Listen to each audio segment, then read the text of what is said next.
Plumes of smoke could be seen over downtown Winnipeg as a fire burned at Portage and Langside, damaging buildings and requiring an immense response from the Winnipeg Fire and Paramedic Service. We have crews still fighting the fire defensively from the exterior with hose lines and aerial ladder streams.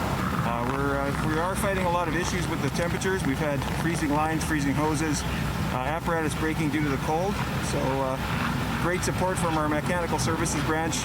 They're on site trying to fix stuff in the cold. Besides a minor slip and fall injury involving a firefighter, there were no other reported injuries. Total damages and a cause are still being determined. Officials say there were 4 storefronts in the main area of the fire, with the top story of the building unoccupied, with at least 1 structure suffering major damage. It would appear that this building will be a total loss. 12 fire trucks were on scene on Wednesday afternoon, with crews working with police to keep people a safe distance away.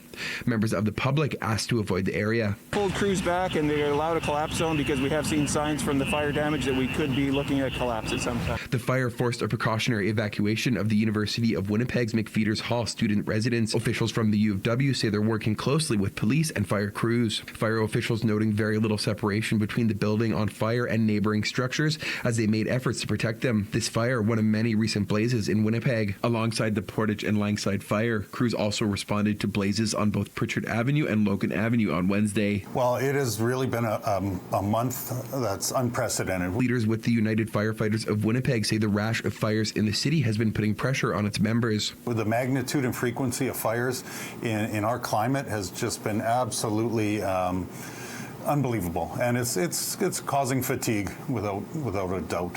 United Firefighters say these frequent large fires are contributing to longer wait times. The union says with fire numbers on the rise, more resources for Winnipeg Fire and Paramedic Services are needed. There's no replacement for boots on the ground at these incidents. You can only be so patient, and then you really have to start sounding alarm bells that we need more. We've stretched the rubber band as far as we can.